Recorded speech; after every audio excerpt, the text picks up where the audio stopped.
days. Chilling out, maxing, relaxing, all cool and all shooting some b-ball outside of school. And a couple of guys who were up to no good started making trouble in my neighborhood. I got in one little fight and my mom got scared and said, "You're moving wicked, not to your uncle in Bel Air." People in the house, let's go. It's your boy JC. So, pass that thing and watch me flex. Behind my back, you know what's next.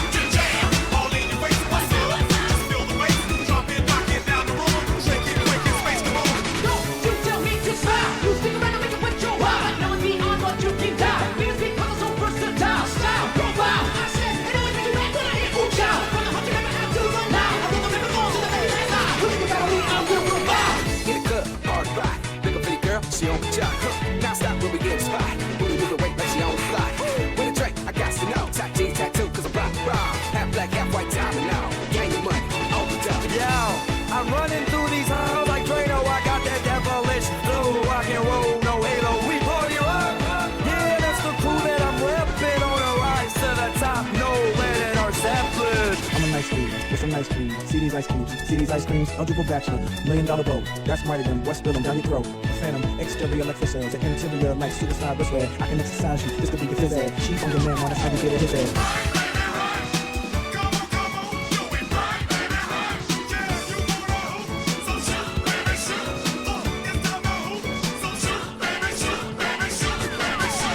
No one ever competed, my name was Slop. If my rap shoot, my beats is shot. Step from the ghetto when I start to chop. I'm all over Jack DJ era. If you try to knock me, you'll get rocked. I'll still fire you in my rock. You need to start shaking and your fingers pop. Like a bitch in the neck on Mr. Strop. Step up fast and be the first girl to make me throw this cash. We get money, don't be mad, I'll stop. Hate is bad, one more shot for us. Another round, please fill up your cup. Don't mess around, you just want to see. You shaking up now, you home with me. Get naked now.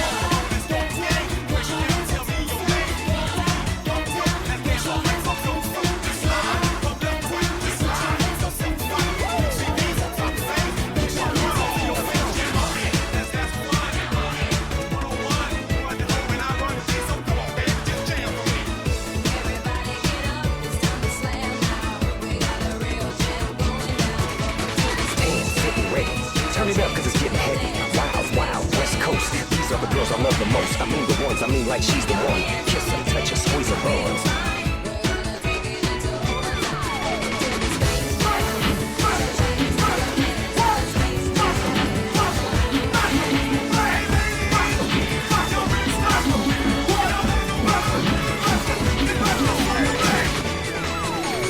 I gotta testify. Come up in the spot looking extra fly. For the day you die, you gon' touch the sky. You gon' touch the sky, baby girl. Testify. Come up in the spot looking extra fly. For the day you die, you gon' touch the sky. Feeling on, Korea not alone. Baby, baby, not alone. 좀 아는 놈.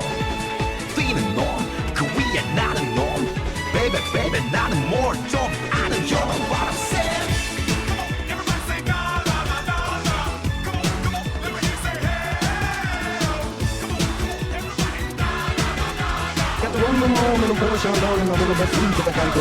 Mario Z like to keep it clean. Gonna shine like day some D. Keep on running cause that's my dream. Get more deep or stick it to things. When it comes to NBA, you're always green. Just up around in the right routine. Another dimension, new galaxy. Intergalactic planetary.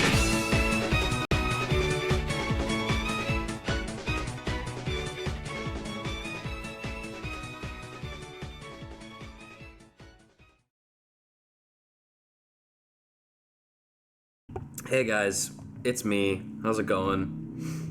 How are we feeling? Oh boy. Do I ever have a lot to talk about? Excuse me. As you can tell by the, my voice, and also by the stream title, I'm sick with Vegas poisoning, I think. So I apologize for any coughing or some such stuff that you will hear in the background. However, I have a lot of cool things to talk about today. Namely, you may notice, let's see if I can figure out exactly how to do it. If you hit the little gear settings when you're watching my stream, you can enable closed captioning now. I have figured out a way to have closed captioning on my stream. It only works for my voice right now, currently does not work for anybody who would be joining me as a guest, but if you want to watch without sound, this is an option now. If you just want to read the subtitles, if you want to pretend that I'm like speaking Japanese or something and you're just watching an anime, that's an option. You can do that now. Isn't that incredible? I actually had this set up before I left for Vegas, but I got sad and I couldn't stream, so I couldn't show it off. But it's here now.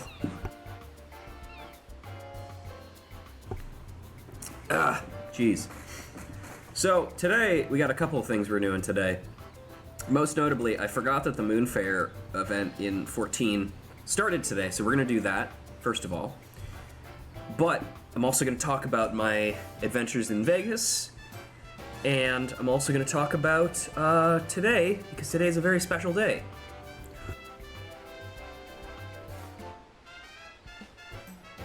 Howdy, Kirby. Excuse me. God, it's getting worse. Today is Bionicle Day. 8/10 is Bionicle Day. Trust me.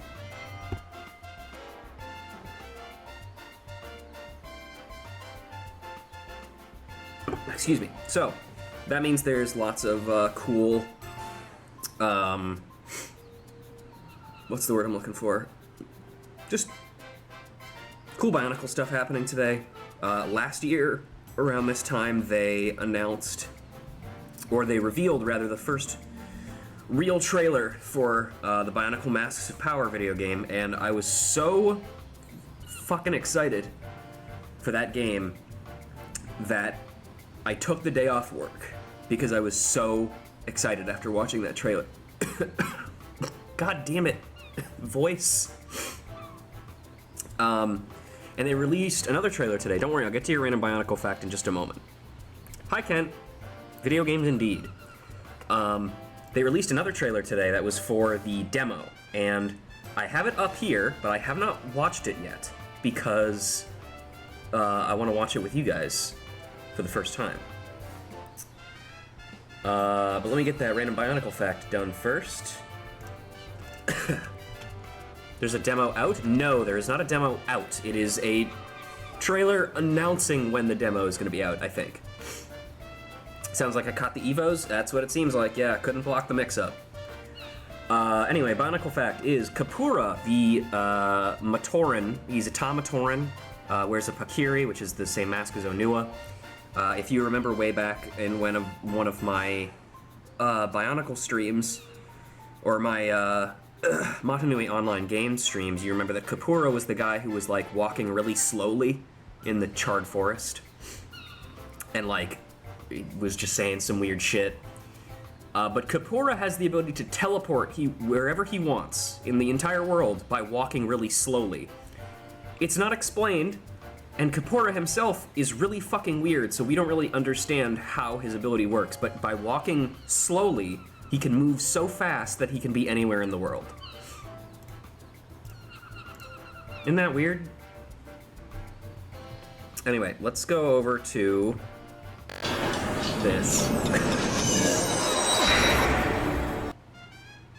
And I'm gonna bring up bring up this trailer because I want to see this shit. All right, everybody should be able to see this. I'm gonna turn my fucking PNG tuber off. There we go. Let's watch this fucking trailer, baby. Here we go. Better have got tested, bud. I'm working on it, man. But this is more important. New from Team Konoe.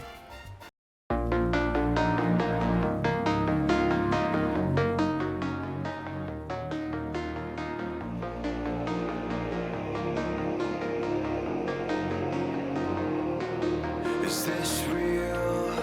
The fear I feel when Oh, that's right. This is a fucking new original song from. Oh, so cool. Is it true that there's a place for you when the sun burns out?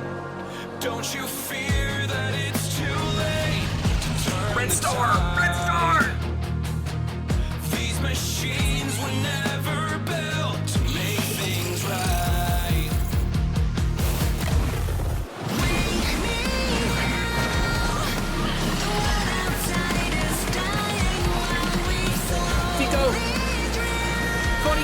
the ice guy.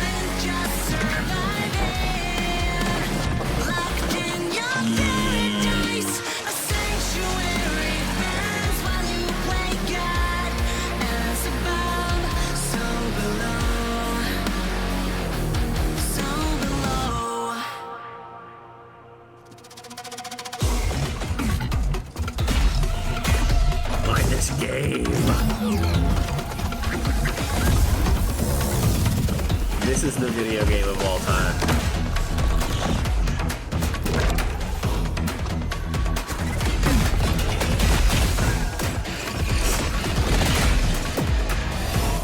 Hell yeah, there's mask swapping. The point of this game is you're collecting the fucking masks, dude. Bionicle, masks of power. Let's go.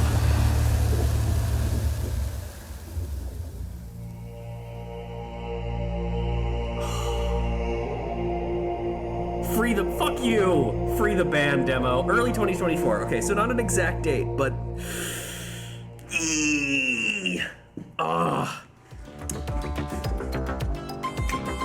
Oh, this is the band. I get it. I understand now.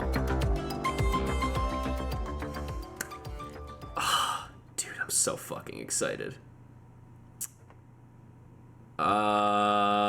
Mask of Light. Oh yeah, that's right. The one of the celebrations for Bionicle Day this year is the fact that the Mask of Light movie came out 20 years ago. Whew. I'm old. Oh god. I fucking love Bionicle and I love video games so much. Don't say that, holy shit. Too late, idiot. You're old. We're all old. God, that was so... There's so many, like... Hang on, let me... Shut up. Okay. There's so many little references in this, too. Like, hang on, let me, let's see. I can't see what that is. I want to say... No, I can't say for sure, but what I can say for sure is this guy... Hi, Emily. Almost 2 years. It's true. That's almost 10 times as long as it took for Mask of Light to come out years ago. Yeah. That little bug dude there, by stupid idiot. He's in the Montanui online game. He's the thing that knocks the infected mask that Lee was wearing off when Onua throws it at him. And speaking of that, yeah, when the steam comes out of the little vents there, that's exactly what Onua does the first time he appears in the Montanui online game. There's so much little shit in here, dude. God, these guys are doing God's work, like genuinely. This looks fantastic, and you can bet your ass that I'm playing this game on stream. Demo's gonna be done on stream. Immediately. God, you're so cool, dude. Anyway, let's go play Final Fantasy XIV, I guess. Oh, Jesus. I spaced out for so long. Now what am I gonna do? I'm all dressed up for nothing.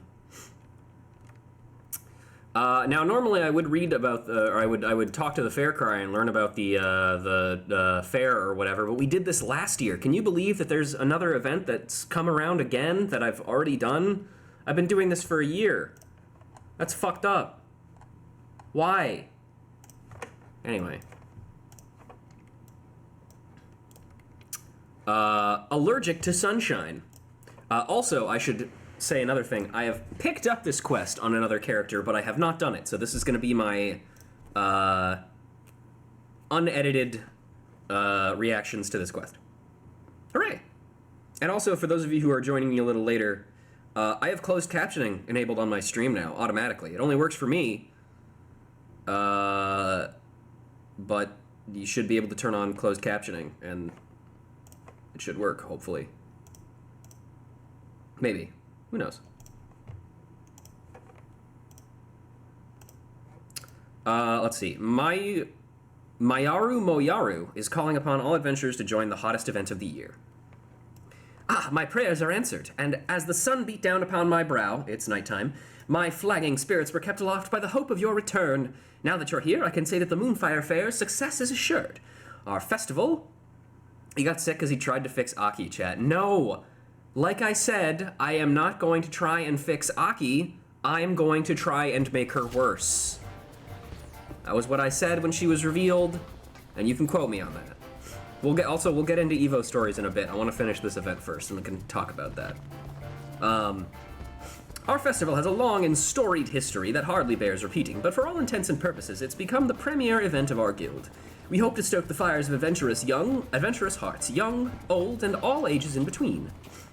The season's main event has become a favorite among adventurers and revelers alike. The Eorzean Nimble Warrior course, keeping vigil over the proceedings, is the Sunshine Savior, guardian of the sandy beaches.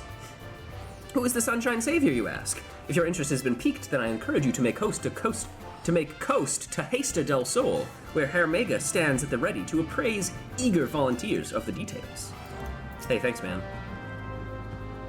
Herr Mega awaits to induct eager volunteers for this year's Moonfire Fair. Attend to him, and you may even be fortunate enough to meet the fabled Sunshine Savior yourself. How exciting. That sounds like it's also a good way to get sick. I agree. I'm not really sure what you're referring to. I assume it's making Aki worse. But yeah, you're probably right. I wish it transcribed my sniffles into the closed captioning. That would be cool.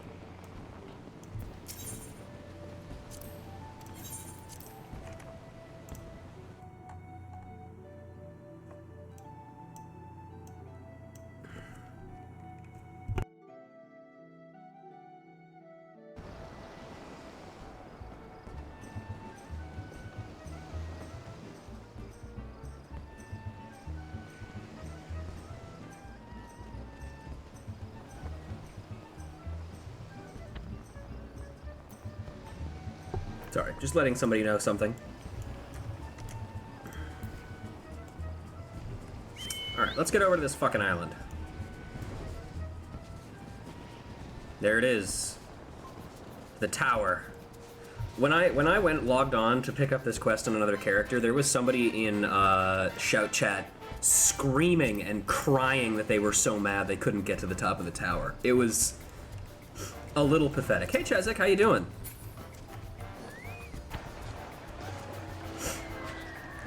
It wasn't Chezek, by the way. If that's what you thought I was implying, it wasn't.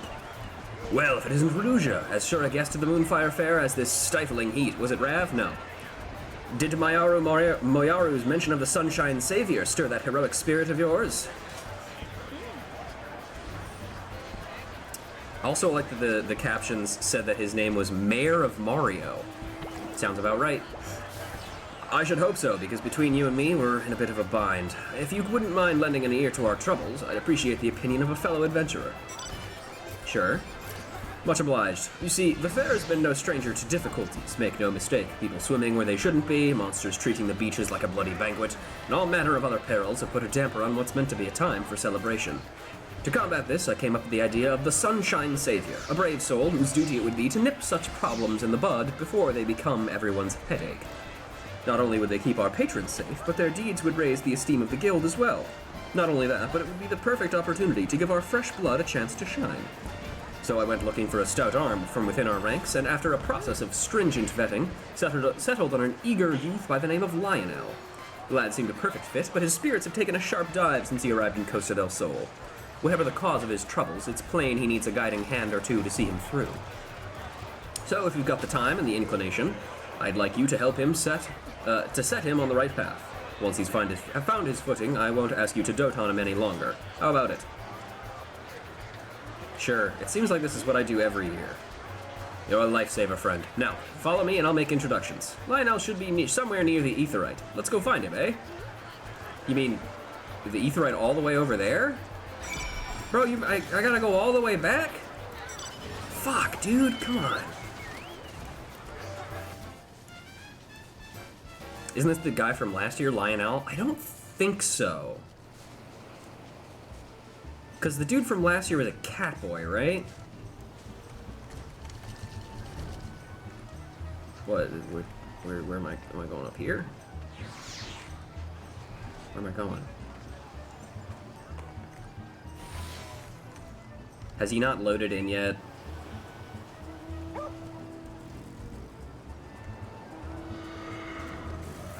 Come on. Load in.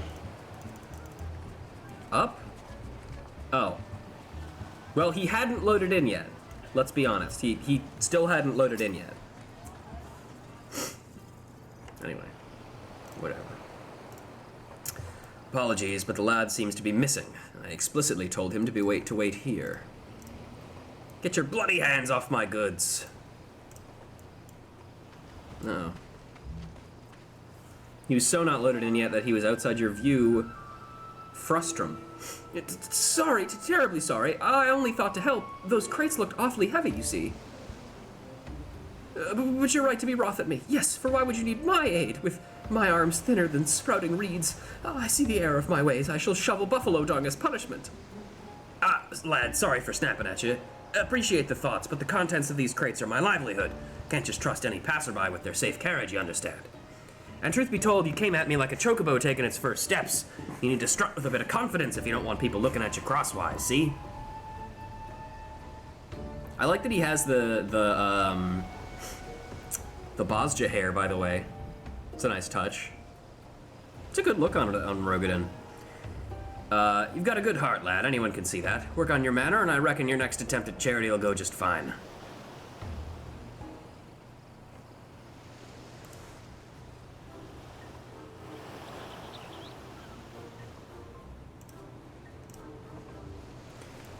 I can hazard a guess at what happened here, but I'd like to hear your side of the story nonetheless. Mind filling me in, Lionel?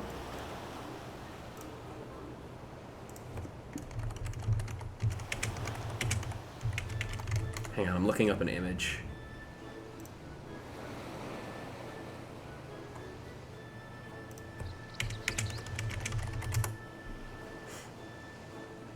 Fuck. Yeah, I figured that was probably too out of the ordinary to find. Oh, Master Hermega, and who is this? It can't be. Is this woman my replacement? Heavens forfend, I've been dismissed before my duty has even begun. Yo, this guy is literally Ruja, except white, and a dude, and human. There's no need for all that. Ruja here is a member of the guild, and she's here to help. But first, we need to know what's going on. You see, I was awaiting orders, like you asked, but then I spied that man struggling to carry his goods. I thought to offer a helping hand, but, well, you saw how the rest went. I see. I can't fault you for trying to do good, lad, but what he said was right. Your manner is bloody strange, and it has been ever since you set foot on these sands. I don't recall you being so timid when we first met. Something's weighing on you. You needn't shy away from sharing the burden. You're too kind. The truth is, I just can't bear to have my face seen by others. All those eyes on me. It's dreadful. Under a helmet, I have the confidence of a captain, but this heat has left me with no choice but to bare my naked face to all and sundry. I'm afraid I'm likely to do more harm than help if I can't get my nerves under control. But the festivities are due to start soon, and I can scarcely stand to look even you in the eyes. So, that's the way of it. I appreciate your candor, lad. If it's as simple as covering your face, we could get you sorted straight away. Come with me to the storehouse. I have something there that I think you'll like. It's a Kanohi Kakama, a mask of speed. As for you, Ruja, you'd better wait on the beach for our return. Don't worry, we'll be back before you can break a sweat. That's too late.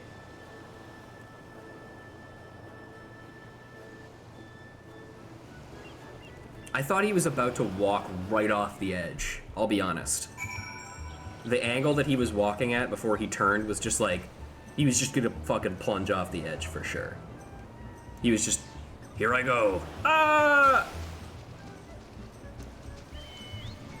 I meant to do that, by the way, so I would get down here faster. That's how smart I am.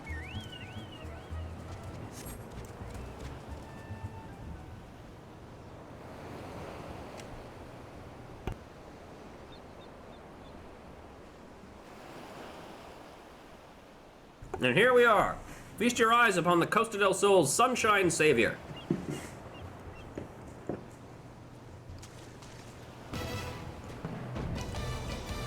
Hell yeah!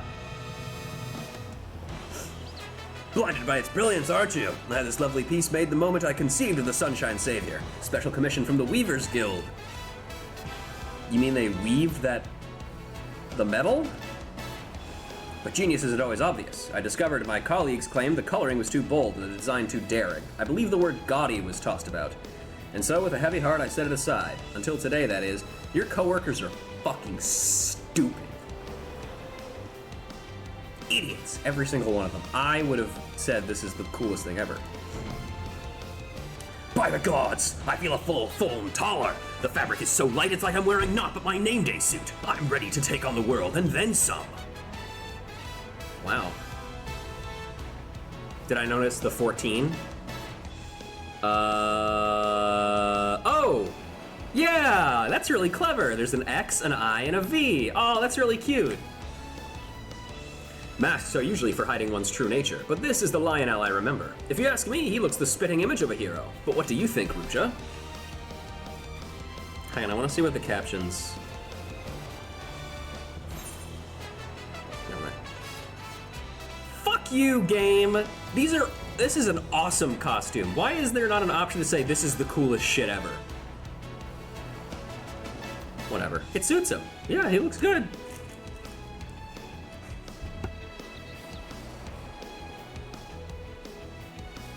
If you pick, listen to me. If you did this quest, everybody look at me right now. I'm looking you right in the eye right now. Look at me, okay? Wait, hang on. Look at me, okay? If you did this quest and you told him that it's not an improvement, I'll kill you.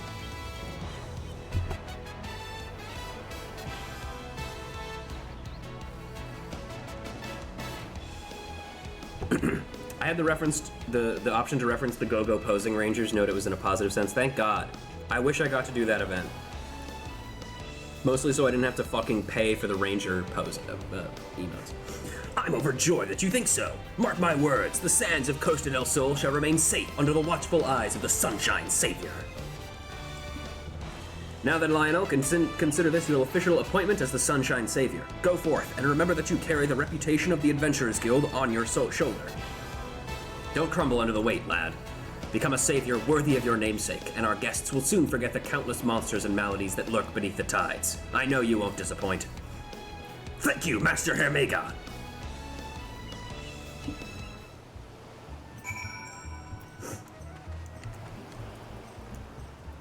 Alright, load in. And load in. Yeah, there we go.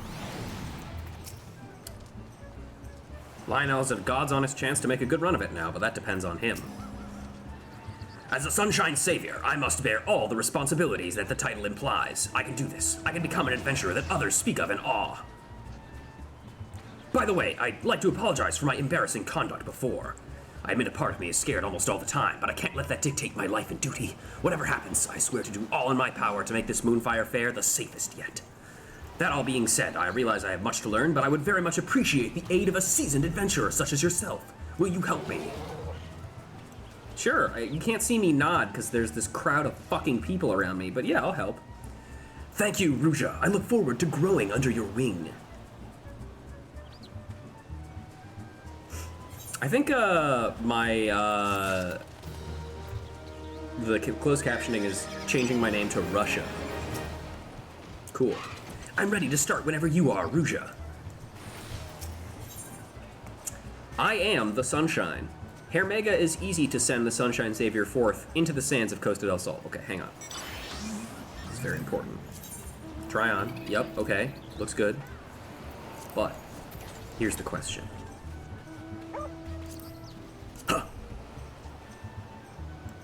It works. It doesn't keep my ear shaped, though. 0 out of 10. Oops, I didn't actually look at the text for that. It's fine. Lionel looks every ilm the hero, and no mistake. But looks aren't worth a damn if his heart isn't in it. How are you feeling under that mask, lad? Up for the work ahead? About that, as much as I'd like to jump right into the thick of things, I can't help but harbor some small doubts. The incident with the merchant earlier made me realize that it's a one matter to want to aid those in need, but an entirely other matter to know who needs it. Fortunately, I have Ruja by my side, a seasoned adventurer who's helped her fair share of troubled souls. I've asked her to take me under her wing for a bit, and I hope to be a quick study.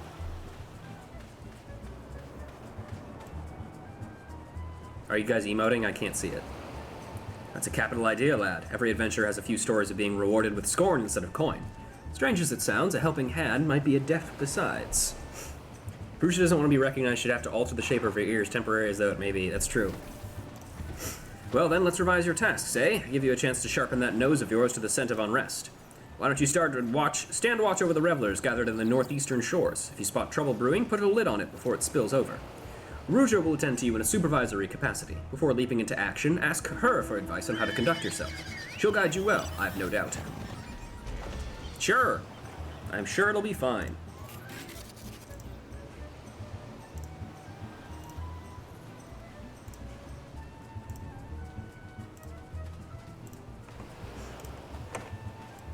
Now then, off with you. The battlefield of the beach awaits. Make me proud, you two. Make me proud. A guild member by the name of Bofades Nuts is standing by for someone to relieve him of his duty. Speak with him first, then show the realm the measure of the Sunshine Savior. Alright, let's go find Bofades. It is worth noting, by the way, that the shape of the ears in that helmet is more similar to Savar's ear shapes than Ruja's. Because Savar, everything about him is very sharp. Nothing about him is floppy. All sharp. Load. I cast Spell of Loading.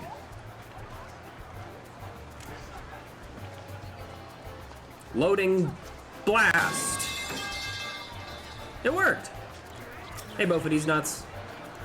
Why, if it isn't the Sunshine Savior, protector of the summer sands? Please, please, I release the beaches of Costa del Sol to your stewardship. Well first, let's talk to Lionel, because he's here.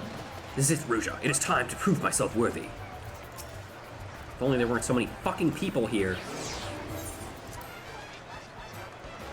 Ah, yes, before I go, allow me to furnish you with these link pearls, a crucial tool for a pair of strapping guardians such as yourselves. Godspeed, saviors.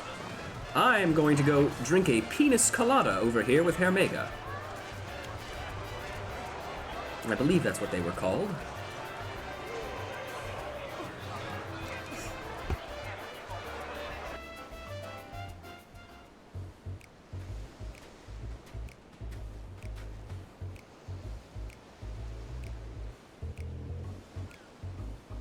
There he is. Huh? Do you like penis coladas? True. And now our watch begins. Go on, Ruja. Tell me what you see. If there's trouble lurking about, the Sunshine Savior shall rise to action.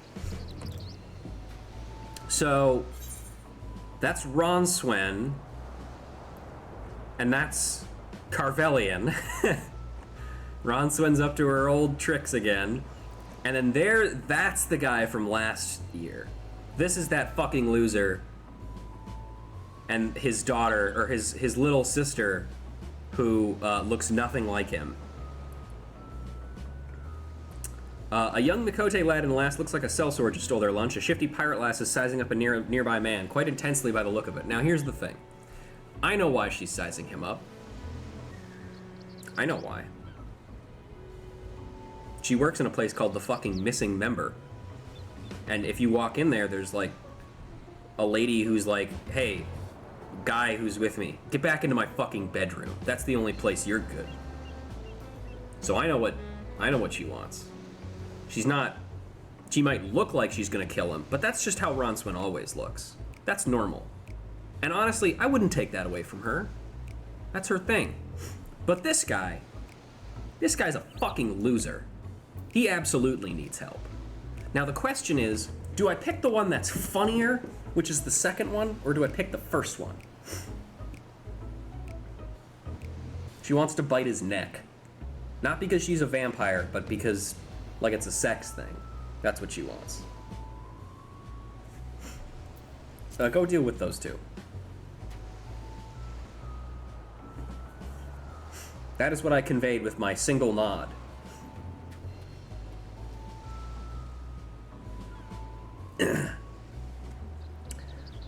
failed again. I'll never master the course at this rate. Come on, fool, I believe in you. But nothing I say seems to help. I wish I knew how to cheer you up. The lad looks absolutely crestfallen. From what I can gather, he's having some difficulties with the Eorzean Nimble Warrior course. 1 whole year, still can't fucking do it. You suck, dude. I know what it's like to feel success slip from one's grasp time and again. So show him how a Sunshine Savior does it. Give him some words of encouragement. Leave him be. He'll learn more by lifting himself up. Well, we know for a fact that he will not learn from lifting himself up. That was like the whole point of the last one. Words of encouragement. Well, the way... Didn't I help him by just doing it last time? I think that was what I did. So, yeah, just do it.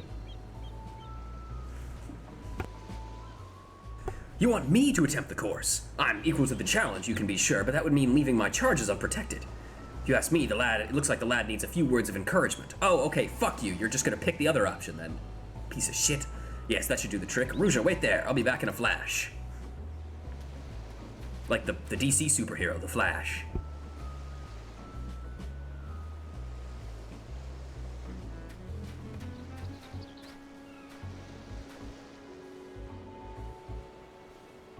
Just parry the bombs, bro. It's that easy.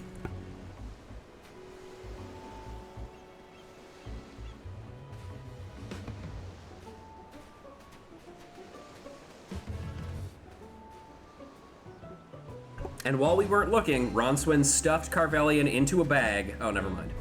The pair were thankful enough, and the lab seemed once again eager to tackle the course. All in all, a success for the Sunshine Savior. Now, what the fuck is going on over there? Oh, good, we do get to do both. Thank God. Get in there. Go talk. Don't even talk to Ronswin. Just go talk to Carvelian. What is Carvelian even doing? Bloody Carvelian thinks he's too good for a pirate, does he? I'll make him see. I will. If I just ask him all nice-like. Fancy a stroll on the beach, Carvelian, or some such. Pah, I'll just think I'm itching for a duel. What is this lady's fucking problem? She's mumbling to herself an awful lot. The menacing provocations of a pirate, no doubt. What do you think, Ruja? Kill her. Just ask if something's the matter. Don't worry about her, worry about the man. Fuck her. We should watch from a safe distance. Yeah, just talk to her. What could possibly go wrong? I think you have the right of it, Ruja. Even I can see that this has the look of something dangerous. I'd best insinuate myself into the matter before it takes a turn. There will be no fucking on this beach. I knew you were there the whole time, Ronswin. I'm not an idiot. And she runs away. Hey man, no sex on the beach today. Heterosexuality, canceled. Got him. The pirate ran off with nary a word of explanation. Can't help but feel as I interrupted something. Ah well, there's no telling what could have happened as far as I'm concerned, like premarital sex. Wait, can lesbians have sex on the beach? I don't know, we'll have to ask the Sunshine Savior. Ah well, there's no telling what could have happened. So far as I'm concerned, the Sunshine Savior can mark down a victory in his ledger. Well, I see nothing amiss in this area. What about over there? Here I go. I think the Sunshine Savior is an ally. I think he'll let you do it. Why would anyone want to have sex on the beach? Sand will get everywhere. And people will have sex in weird places. This is a family event? I don't think that's true. What?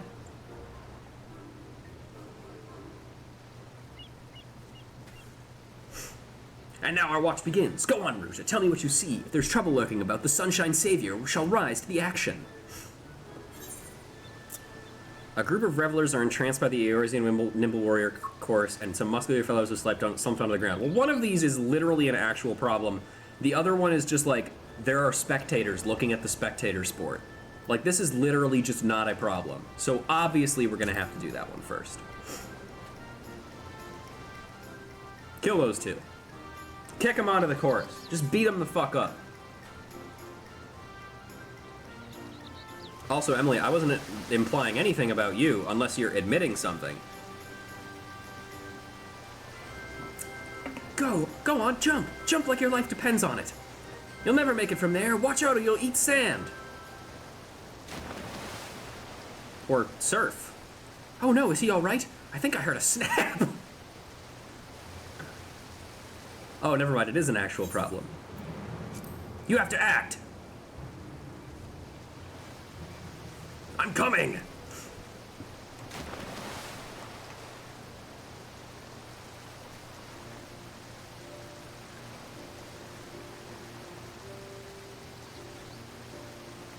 Holy shit, are you a Power Ranger? Does he not know how to, does he know how to swim? Does Lionel know how to swim? I assume so. Whew, apologies for not waiting for your guidance, Ruja. No, you did actually wait for my guidance. Like, I told you what to do. I dived into the ocean. Is that proper English? Shouldn't it be I dove into the ocean? Emily? Is that correct? Please validate me, or tell me I'm wrong.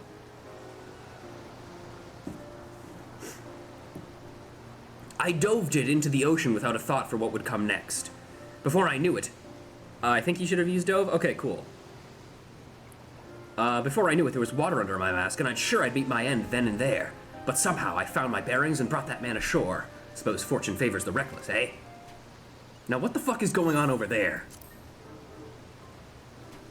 Apparently both are correct? Well, fuck you. Dove sounds better. That's what I say. What are you guys up to? Yup.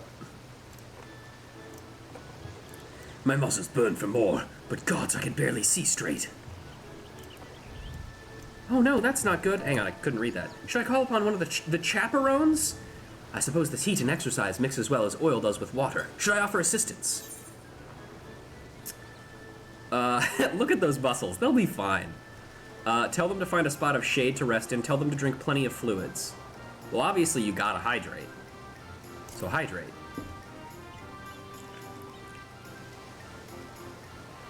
You're quite right. Even the strongest of us will wither before the sun without water and rest. I'll go and tell them as much.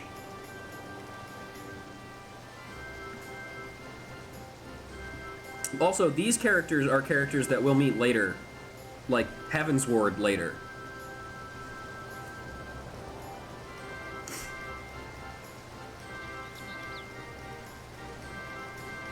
Hey. Stop. Aluminium. It's aluminum, fucker. True. Although aluminium is very funny to say. I had a word with the men, and they insisted there was nothing to worry about. Still, it is my duty to dig out the roots of trouble before they break soil, so in that respect, I consider this a success.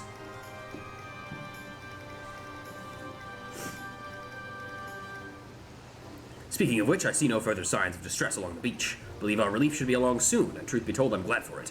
Can't bear this stifling heat much longer.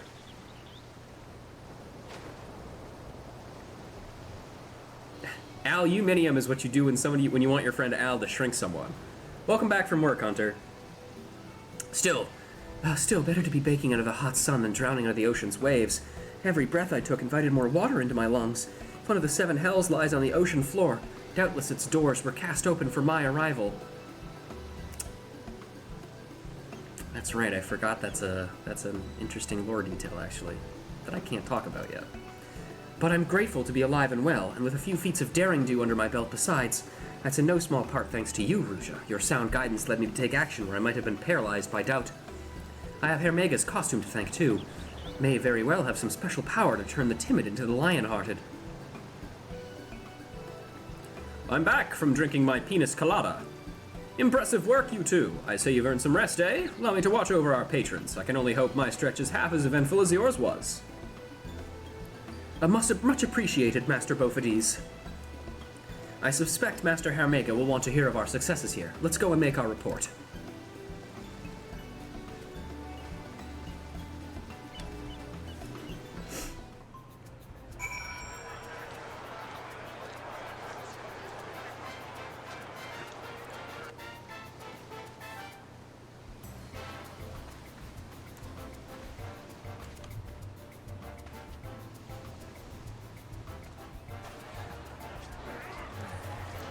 Oh, I know. I know I have yet a long journey ahead of me, but I hope that I've taken at least a few bounding strides towards my goal. Hello! We did it! We saved everybody. Ah, there you are. The stories of your deeds precede you. Revelers up and down the beaches are taken with your bravery. The one you plucked from the sea even came to offer his personal thanks. By all accounts, your lost confidence has been restored, and more besides. I reckon you're ready to set off on your own, but I won't force it upon you if you've got lingering reservations. Well, truth be told, I wouldn't have been able to do it without Rouge's help. And this mask, of course. Donning it makes me forget the meaning of the word impossible. You have to realize that Rouge won't be around forever, so inclined to adventuring abroad as she is. A savior needs to be able to carry their burden alone if they're to earn the trust of others. You know, you never did tell us why you're so frightened of showing your face. Something tells me you didn't crawl out of your mother's womb with your hands covering your eyes, am I right? Oh, tragic backstory. It happened when I was just getting my feet wet as an adventurer, during a job that should have been unremarkable. We were tasked with guarding a merchant caravan, which naturally drew the attention of a terrible slavering beasts. Instead of sticking it with a spear like I was supposed to, I was knocked senseless within moments. When I regained senses, I saw that my partner had been dealt a grievous wound and the caravan was in shambles. The job was an utter failure. For a blessing, none lost their lives, but I lost all standing in the eyes of my allies and employers. They blamed me for their injuries and the damage to their goods, and rightfully so. The memory of their scornful gazes is etched in my mind, and I see them every time I look another in the eyes. So you coped with your fear by hiding behind a helm. It's starting to make sense. You know, Lionel, that suit's more than a masterwork of comfort. There's a meaning behind its design, can you believe it? It's because you're playing the game Final Fantasy XIV. The 27th game in the Final Fantasy series.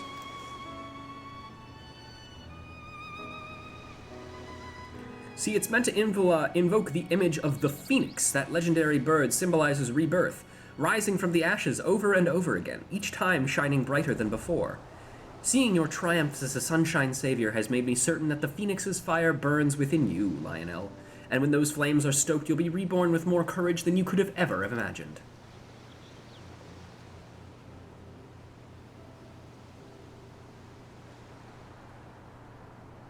All this time I was wrapped in the phoenix's embrace. Yes, if there's a chance I might be born anew, then the path ahead of me is clear. I'm heading back to the beach, this time without a mask. The phoenix's fire burns within him. You know, maybe this is a Final Fantasy XVI reference. You never know. But also, like, we've met Phoenix. We kicked his ass, too. Something on your mind? Did I lay it on too thick? When you get to be my age, you can't help but light fires under those that need it. And that lad needed it something fierce. So I lit a raging bonfire under his arse. Just had to work with the embers that were already there. That burning desire of his to help the downtrodden.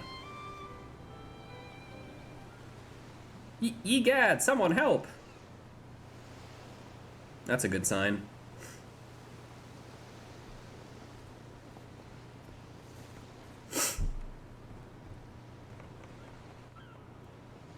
Get me in there, Chief. Oh.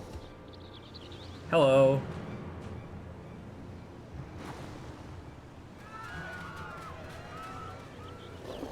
How did you get here? Street sharks! Hello, character we won't meet for a while.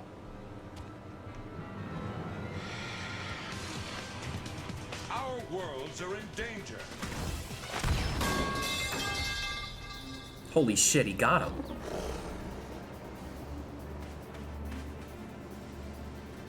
Hello, other character we won't meet for a while.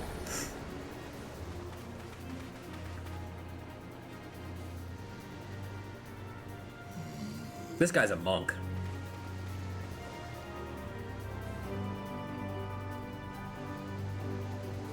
I love baby Makote. They're so funny looking.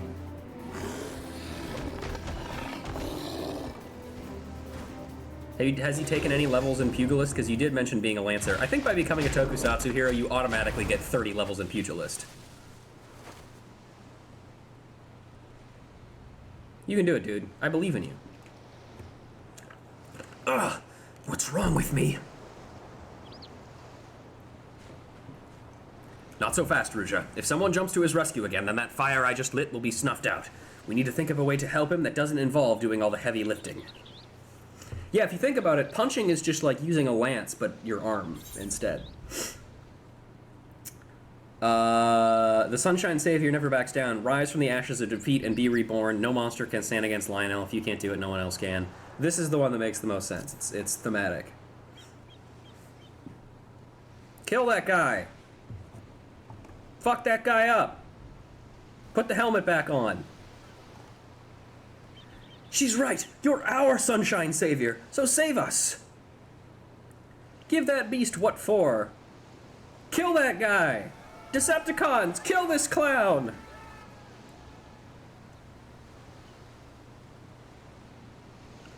They really have faith in me? I hope the helmet just magically appears over his head, if it does. I can't let them down. I must uphold the reputation of the Sunshine Savior. Hurrah! Bathe in the flames of my rebirth. Bathe in the flames of the Phoenix. Damn.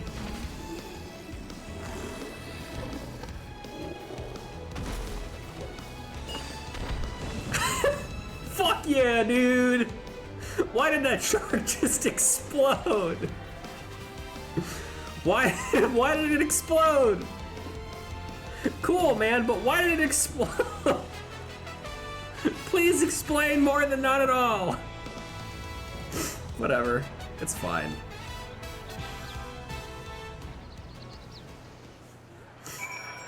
This is the best Moonfire quest there's been. Ever. Rogue Gobby Boom, maybe, that looks like a shark? Hello, characters we won't meet yet. Are you hurt, Chloe? That was so scary. I thought it would eat me. Why did it explode? Thank the heavens he was here. I don't know what I'd do if my Chloe came to any harm. I'd probably explode like that shark did. That shark just exploded by a Sentai. You're legally required to explode when that happens. That's true. I would explode if that happened to me. I came as fast as I could, but it seemed I was not needed. Lionel really made stew out of that shark, didn't he? It seems Herr Mega was right about him. Herr Mega, did you know that if he kicked something, it would just fucking explode? Herr Mega's like, how the fuck did he do that? I didn't do that. The lad looks unharmed. Small miracle, all things considered. How did he do that? Lionel, how did you do that? Are you okay? That was so frightening, but so exciting at the same time. I'm gonna write about you in my diary. Thank you. Chloe's safe and it's all because of you. But I was only, never mind. You're most welcome, of course. Yay. No, shark landed on a rogue Gobby Boom. Oh, okay. That makes sense, kind of. I'm not sure what just happened, but the word miracle comes to mind. Did I truly vanquish that bloodthirsty brute of a shark? Yeah, it exploded. Why did it do that? That you did, and without a single scratch on our guests. You showed them what the Sunshine Savior stands for and gave them a display they won't soon forget. All on your own, too. But even a savior isn't invincible, eh? Go with Bophades and get yourself checked. Wouldn't want you to be done in by a few scrapes. Rouge and I will keep an eye on things here in case any other seaborne predators decide to try their luck.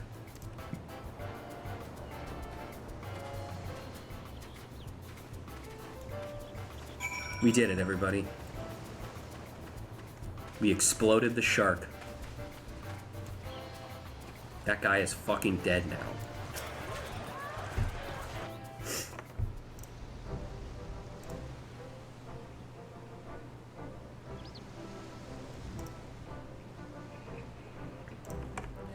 Ah, you've returned.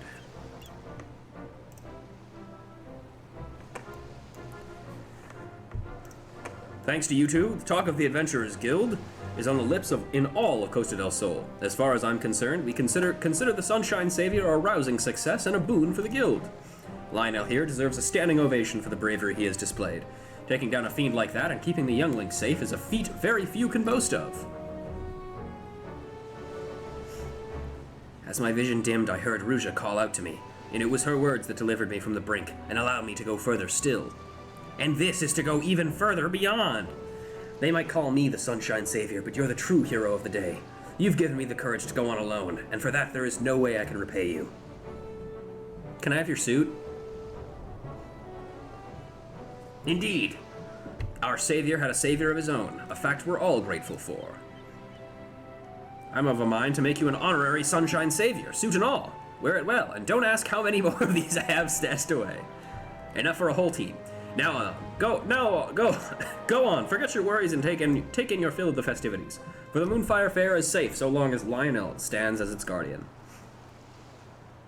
Aye, I shall remain vigilant for any signs of trouble, and if aught appears to threaten the peace, I'll be there to stop it! Put the helmet back on! The suit isn't complete if you don't put the helmet on! Put the helmet on! You have to put the helmet on! Hot bird summer. More like hot bun summer. Anyway, let's get these fucking things dyed the right color.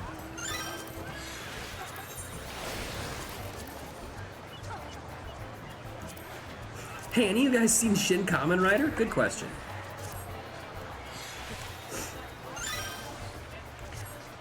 Let's see. Can I buy... Fuck. I cannot buy the poses. That sucks that they won't let you buy the fucking poses. Anyway, let's walk around. Oh, thank the gods, Chloe is safe.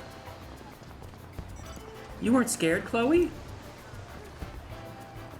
Of course not, Takebi. The savior was amazing. The way that shark exploded was so visceral. There was so much gore. Blood for the blood god. Hey guys. Don't worry. When it comes to water, we're filled to the brim. What does that mean, dude? It's whatever. Hey, Lionel. All is clear on these festive shores. Of course, we have you to thank for the peaceful reprieve. Now stewardship of the Moonfire Fair falls to me. I will stand vigilant day and night. Promise to make you proud, Rusha. That's our savior. Aye, it takes courage to wear something like that. Fuck you, lady!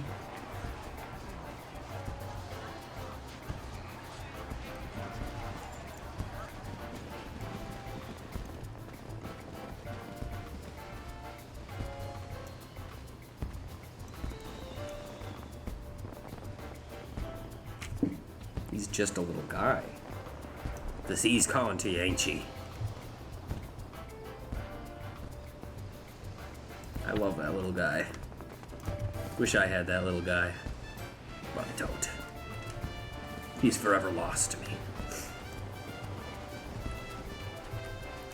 Someone said there's a breathtaking vista next to the course. Really? Promise we'll go later.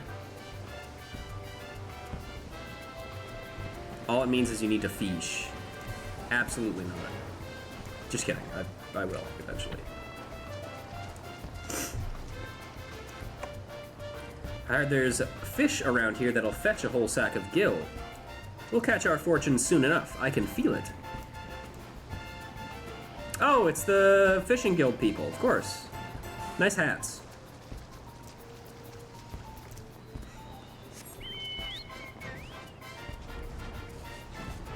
Let's see, who else we got around here? I assume there's some characters that you can only see if you have progressed far enough in the story to see them. Because I know there were some like that last year. Oh, here. No one else saw that. Aye, no one else. I'm so full of desserts. And cold.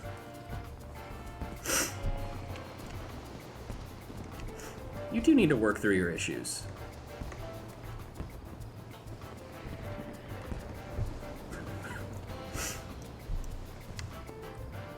Carvelian has a sweet tooth. That he does.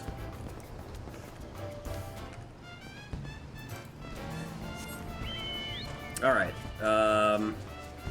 Well, it's time for the Eorzean Nimble Warrior course again. Because there's people on it again. Pace yourself. No. Here I go. I can't fall. Not again. I can do this. Maybe. Hey, buddy, how you doing? Hold on. No. Oh boy, tower time? I ain't climbing that fucking tower. Hell no. Quit faking you'll distract the savior from the real heroes. That guy's dead. I fell off on purpose, by the way. I have to read all the dialogue. That's my job. You don't understand. I have to do it. Speaking of which, I will now go this way. I can just get past it. I'm not good. Hi. Come on, just a little further. Nope. I can get past these. Ha, hoo, ha. Huh? The only thing better than making desserts is watching people tumble into the sea. True! These younglings are rooting for your success. I like these guys. Polar bear.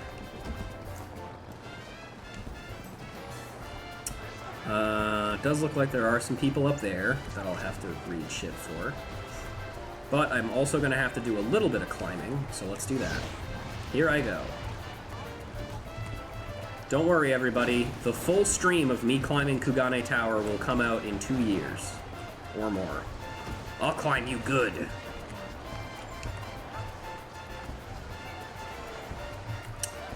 Yeah, no one messes with a pirate. Okay, cool. That's all the dialogue on that. I'm going out of here. Anything under here? No. Okay. This might be beyond me. I just won't get hit by those. One step at a time.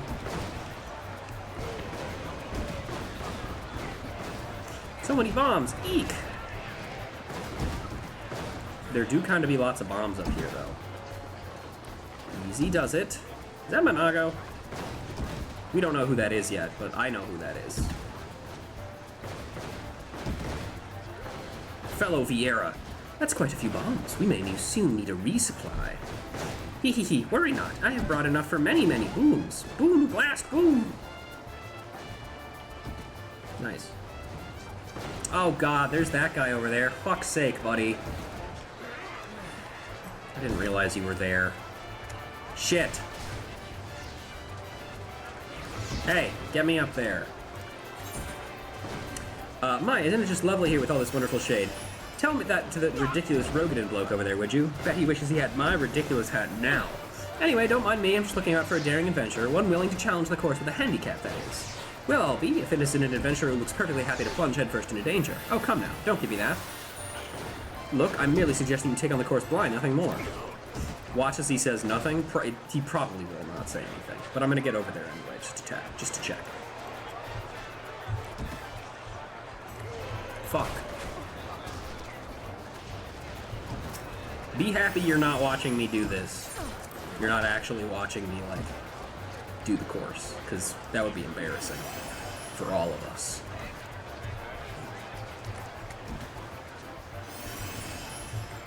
Fuck. I jumped from the same place as the other guy did, and I fell.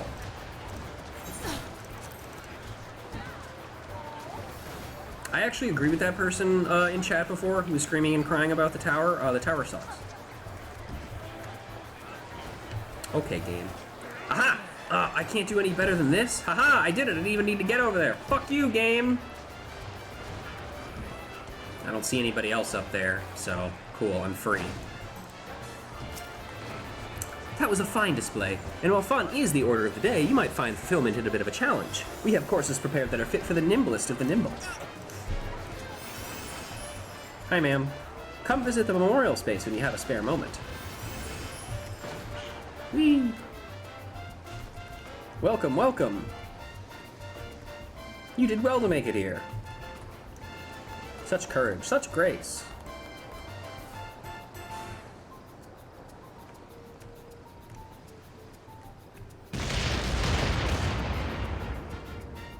Cool. Alright. Well, I think that's everything for the Moonfire Fair.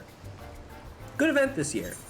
Turns out, when the event doesn't focus on a fucking catboy making a fucking fool of himself, it's pretty good. And also, when it has a tokusatsu hero in it, it's pretty good.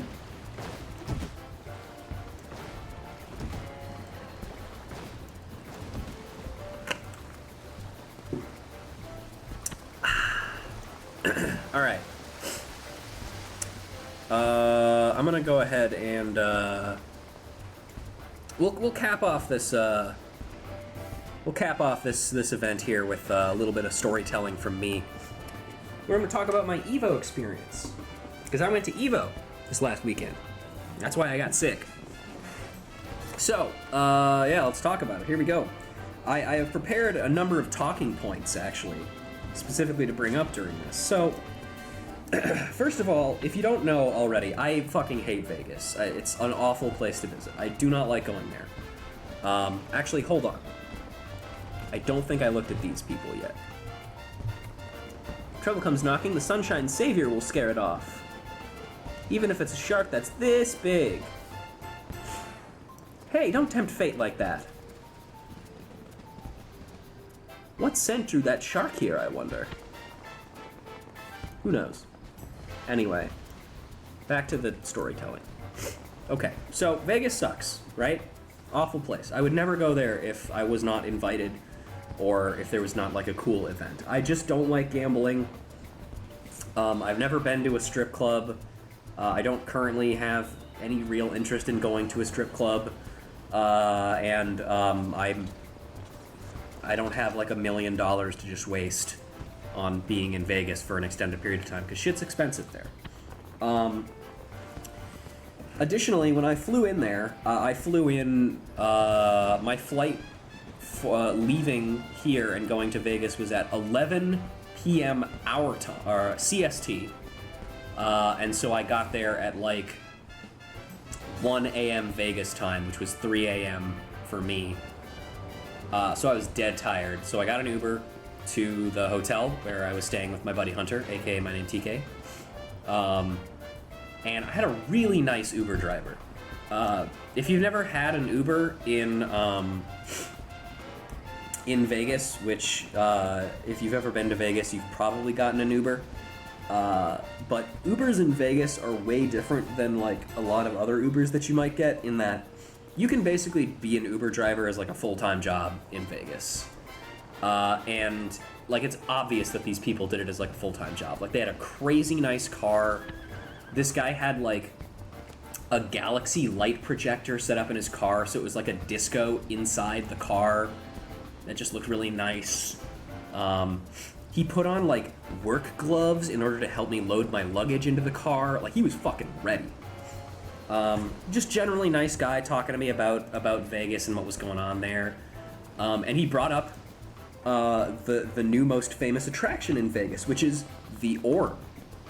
Now, I didn't get to go see the Orb, which is a little sad, because I kind of wanted to go see the Orb. However, from what I heard from this gentleman who Uber drove me, lots of people want to go see the Orb, and so that means it's very hard to get close to the Orb. However, he did say that if you did want to get close to the Orb, best time to do it is like 9 p.m. So if you're in Vegas and you want to see the Orb, go at 9 p.m. So there you go. Don't say I never taught you anything. But anyway, I finally get to the casino hotel that we're staying in. We're staying in the Gold Coast. And also, if you've never been to Vegas, Vegas is like 80% casino hotels. Is it anything like the Bean? Yes, in that it is a plate, like a big landmark that is the and then an object. but no in that it is a giant orb with like video screens on it. Sometimes it's like a giant blinking eye. Sometimes it's like a basketball, so on and so forth. But anyway, Vegas is filled with casino hotels, and they all suck. Some of them are cooler than others in that, like, they have, like, interesting themes to them. Like, the Luxor has kind of like an Egyptian theme because it's a big pyramid. The Excalibur has, like, a medieval English knight theme because it's the Excalibur. Caesar's Palace has, like, a Roman theme. The Orleans has a New Orleans theme. The Gold Coast has no theme. It's just the Gold Coast. So on and so forth. But one thing you can be assured of for all Excalibur kind of fucks in general. I wouldn't know. I've never been there before. That wasn't one of the 2 casino hotels that we stayed in. Has the best arcade in a full theme park. That does sound pretty cool. I have a question about the New York. That's another one that's New York themed. Who'd have thunk it? That has a roller coaster on the outside. Is that a functioning roller coaster? Because there were parts of it that did not look like they would function correctly. Oh, it is functioning. Okay, that looks like a safety hazard. Like, that looks like it would cut people's heads off. Anyway.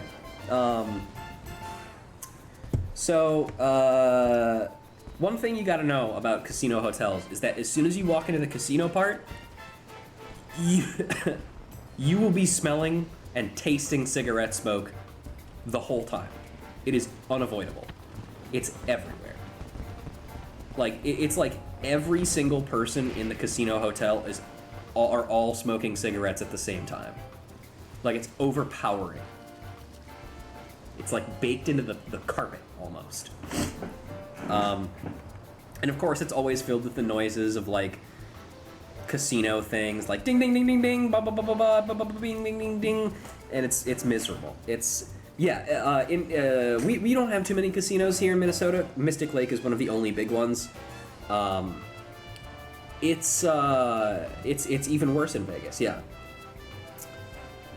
I get to my room with Hunter, and he's like pointing out things to me. He's like, "Oh, there's one called Dragon Link. Ha, Yu-Gi-Oh reference," and we laughed. We made that joke like 40 times, and it was funny every single time.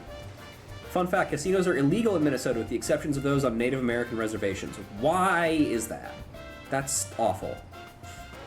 Anyway, Dragon Link, Spheres Pass, haha. Heavenly Seal, Seals Pass, haha. It's funny. But anyway, so I go to sleep because I'm tired, and it's 3 a.m.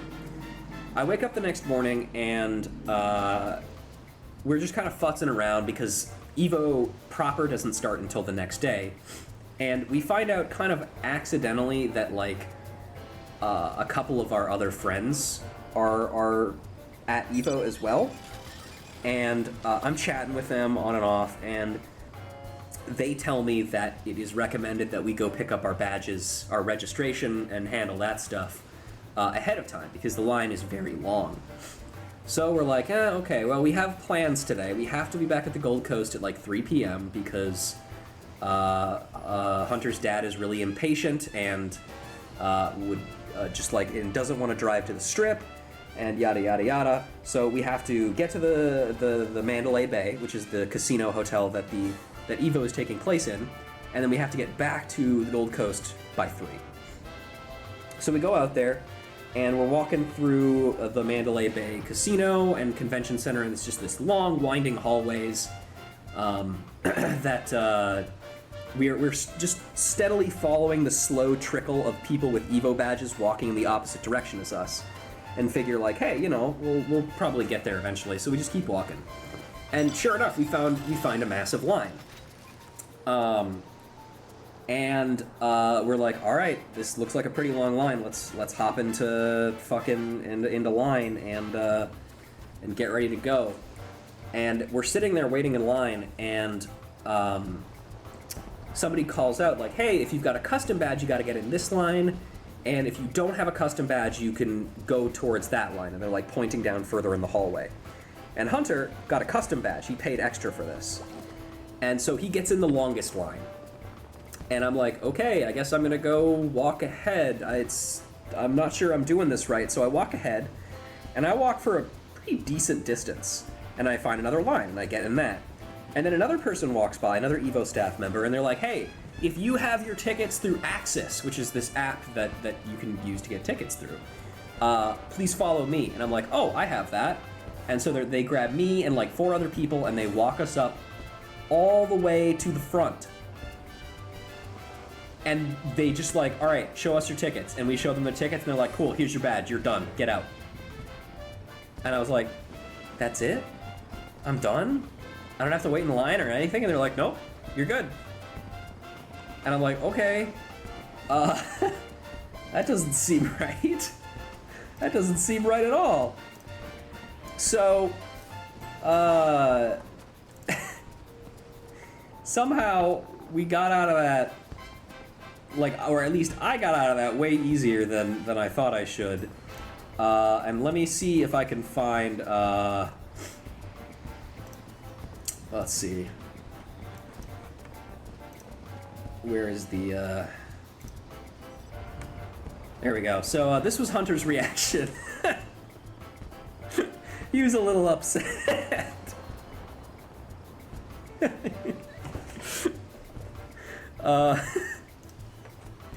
And then, you know, things went pretty well. Everything was going great. But eventually I was just like, well, you know, I'm gonna go, like, Hunter's gonna be in this line for like another 3 hours or some shit. So I'm just gonna go find my other friends who are staying in the Mandalay Bay. And I've never met these people in person before, but I've talked to them for a very long time, and they're good friends of mine. So, Curse of Raw caused my Vegas deep poisoning debuff. True. Hunter, this is your fault. I blame you for this. Anyway, I go up to their room, and we're just chatting, shooting the shit, talking about what's going on. And one of us was like, hey, you want to play Mario Kart? And I'm like, yeah, sure. I don't have anything to do for like another 3 hours while Hunter's in line. And this entire time, Hunter is sending me updates like, I'm next to the Tekken sign now. And I'm like, I have no idea how far that means you are. Like, I just don't know. Because like I went through the entire thing so fast that I had no idea to pay attention to where landmarks are. So I don't know how far he is through this. Anyway, my friend Sylvie boots up Mario Kart, and we're doing that, and my friend Thorn is like, oh shit, I want to play as Kamek. Yeah, that's right, I didn't tell Hunter any of this. I just left him. And in my defense, I thought I was going to be able to get back in time to not have to bring it up, but I didn't. But Thorin really wants to play as Kamek. Unfortunately, Sylvie does not own the DLC for Mario Kart, and has been unable to connect to the hotel Wi-Fi with her Switch. So, Thorin's like, hang on, let me boot up my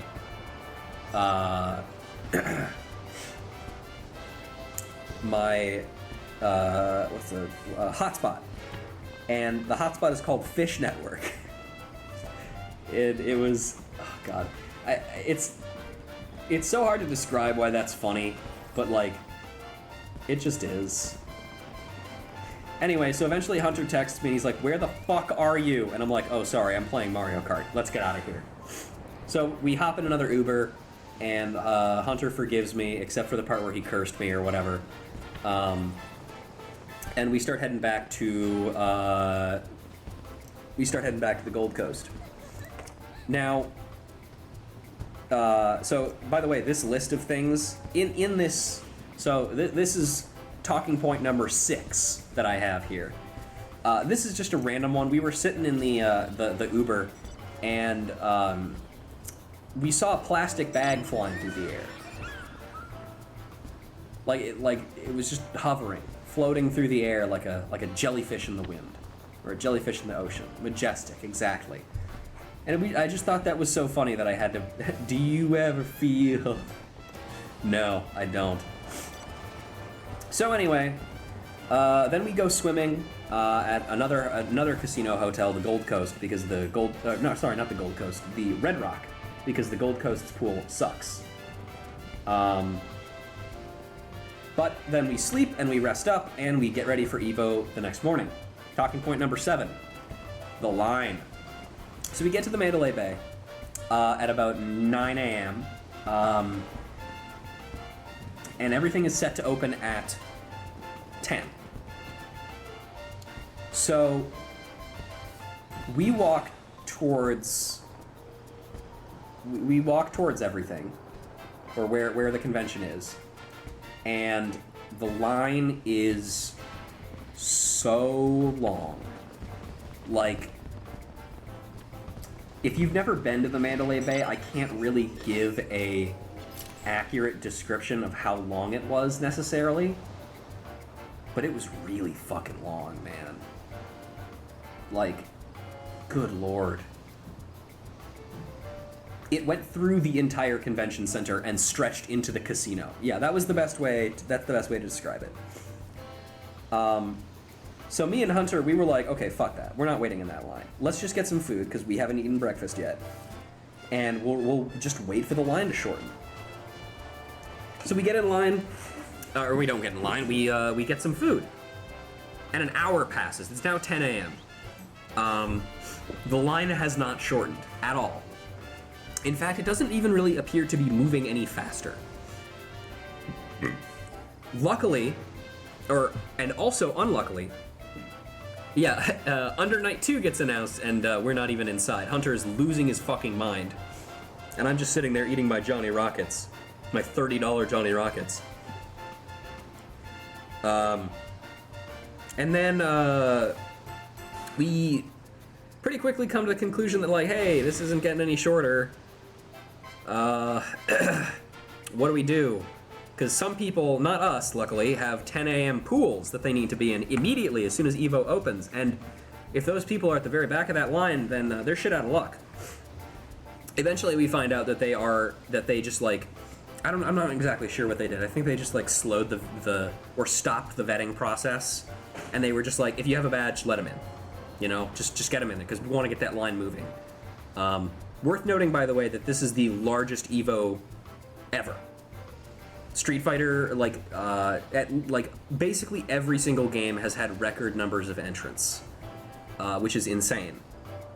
Especially because this is my first Evo that I'm going to. So, eventually we finally get into line, and then we make it into Evo, largest fighting game tournament ever. Yeah, exactly.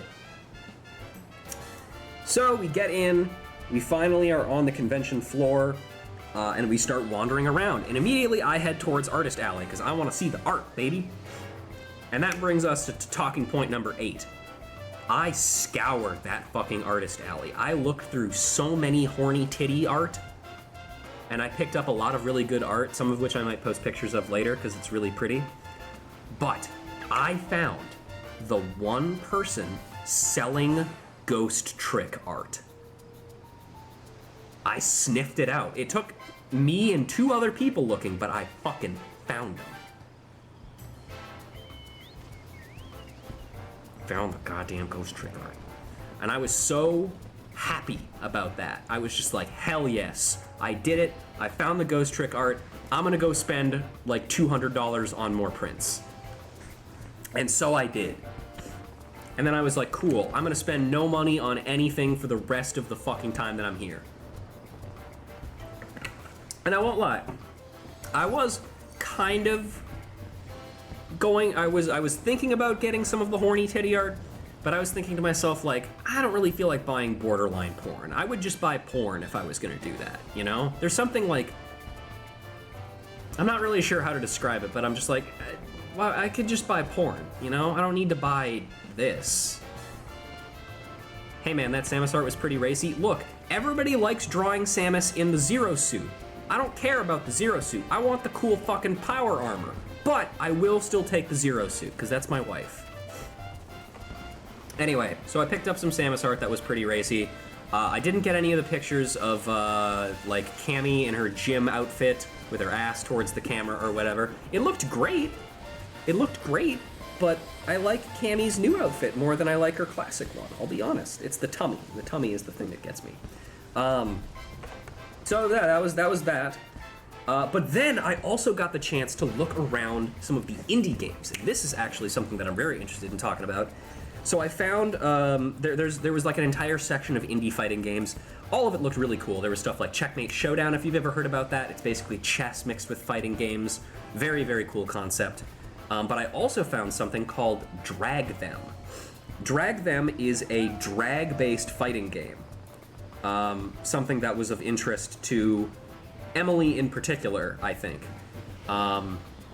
And I had the chance to talk with some of the people who worked on it, just because I was really curious about, like, hey, you know, like, what's the what's the inspiration behind this? And we had a really good discussion that's like, fighting games are basically just drag. And all of the characters in it are actual drag queens and actual drag kings that are based on their personalities and how they act. And there's no like made up characters in it. Emily mentioned originally that one of the drag queens in the show Dragula, which is like a horror-themed drag show, whose name is Bitch Pudding, but spelled with a Q. As for where the Q goes, you get to figure that out. Apparently, Bitch Pudding worked with them on this, which is pretty cool. I didn't get to see too much of it because I didn't get a chance to get hands-on with it, but it looks really cool and has a lot of passion put into it. So, you know, basing characters off real people is a little risky. Not if you talk to them about it, because then it's fine, which is what they did. Yeah, the drag queens never let you get hands-on. Sure, buddy. Now, talking point number 10. Okay, yeah, so another thing that is always there at conventions is cosplay. Hunter was in cosplay for about 20 minutes before he got hot and decided to take it off. Good for him.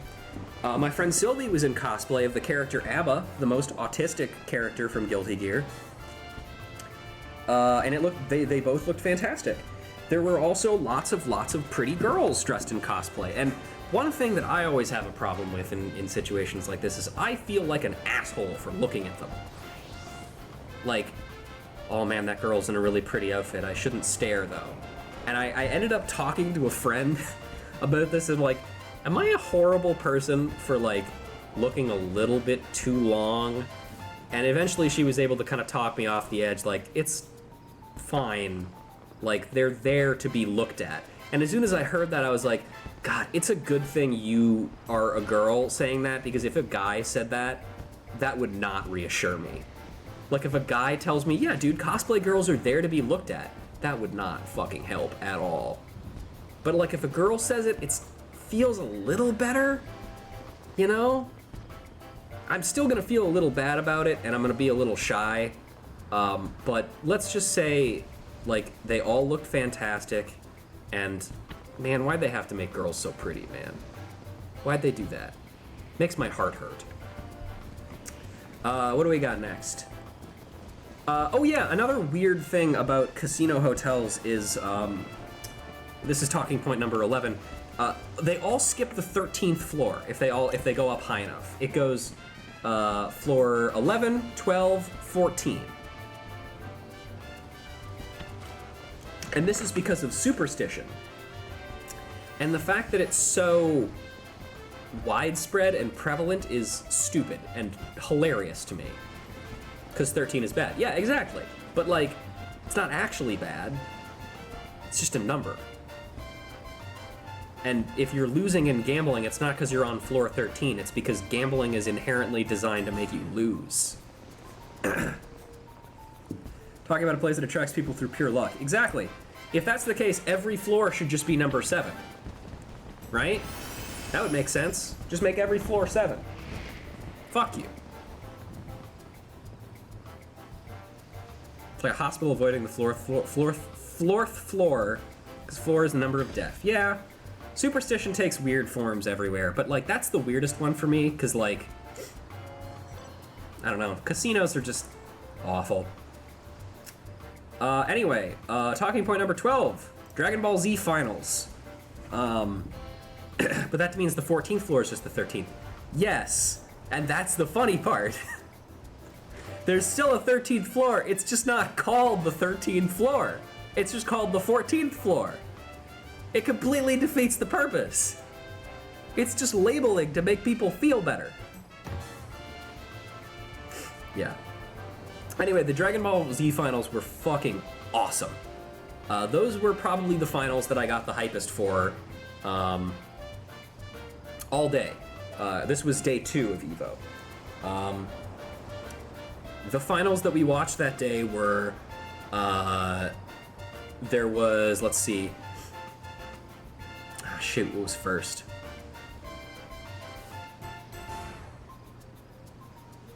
I'm blanking on it now. Oh yeah, Melty Finals, which I watched.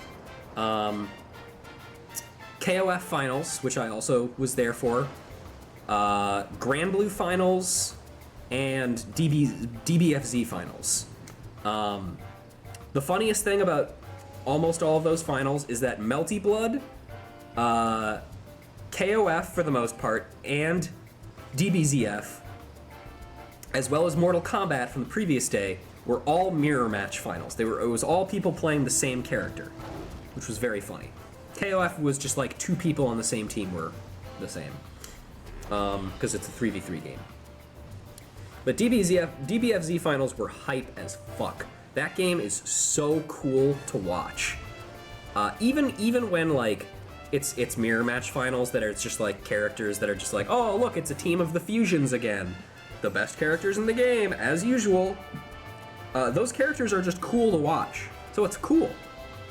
We didn't stay for the whole thing because like we were both very tired and we had to get up early in the morning and we didn't want to get caught in the rush of everybody leaving.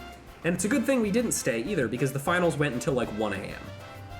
Like full bracket reset, like went to game 5, you know.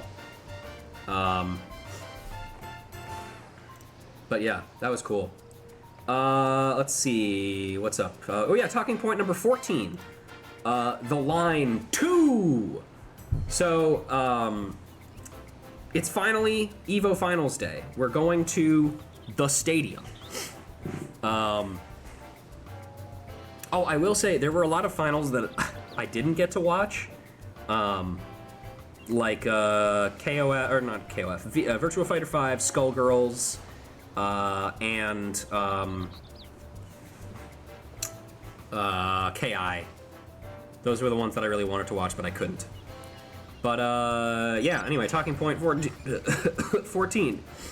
EVO Finals, we're getting into the stadium now. The Ultra Stadium. It's big, it's cool. There's another big-ass fucking line that stretches through the entire area that we have to wait in. And we got into the stadium at, you know, 10 a.m. We sat down, got some nice seats. I got some mini donuts. That was all I needed. And then Marvel started. And god damn, man. Marvel Finals were awesome. Once again, ended in another mirror match, which was ZMZ. For those who don't know, ZMC is one of the best teams in Marvel vs. Capcom 3. It is a team consisting of Zero, Dante, and Virgil. It is essentially the most consistent team in the game because Zero can essentially solo an entire team.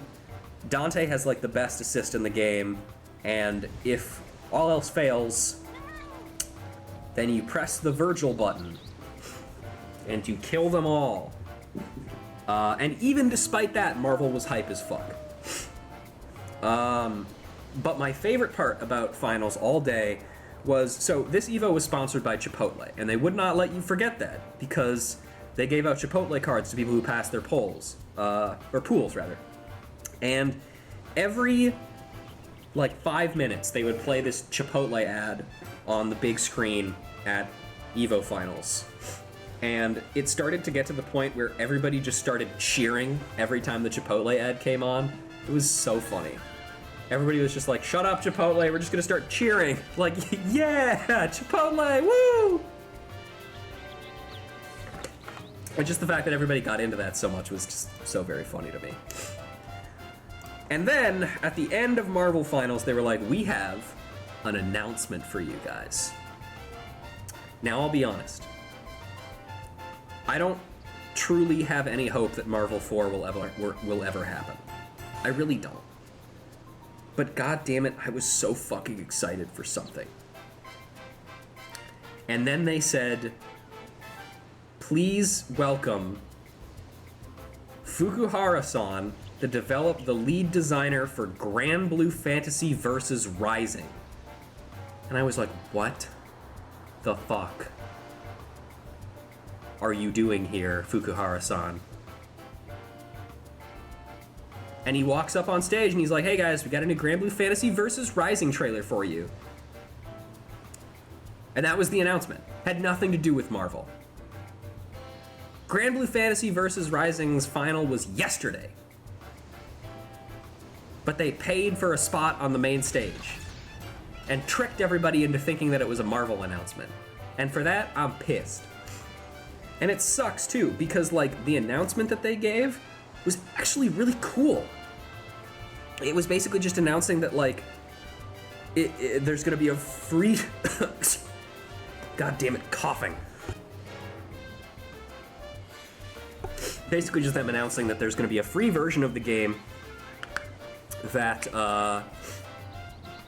will be available. And because Grand Blue is a game that's supposed to be easy for like non-fighting game players to play it. Oh, it's getting worse. I think it's just a cool announcement, and it means that it's going to help a lot more people get into playing fighting games. The problem is that most people in the FGC community are going to hate it now on principle because it tricked them into thinking Marvel 4 was coming. I was honestly convinced that maybe it wasn't even going to be Marvel 4. Maybe it was just to be like, hey, we're announcing a rollback for Marvel 3. That would be cool. They basically did the same thing for KOF. They were in the KOF finals. They were like, hey, guess what? KOF 13, it's getting rollback. Good, have fun, everybody. But no. Also, another thing I should point out is, at the same time as EVO, every year there's like a hacker con that goes on. Like, black hat hackers have a convention like immediately next door to EVO. And there are stories of them starting shit, and little frightening, you know? Hunter says he tries to initiate gang violence, but that's not true. He talked about it, but that was about it.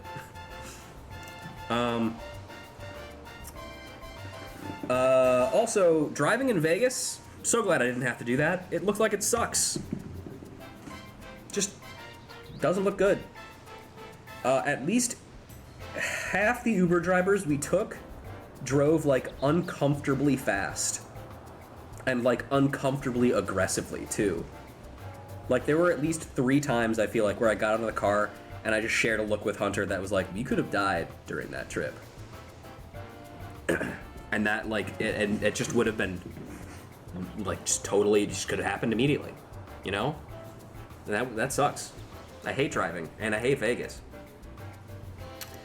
And then, so finally, didn't help that I get motion sickness in Vegas because of the heat. Yeah, that's just bad. So anyway, not too much else to talk about with EVO itself.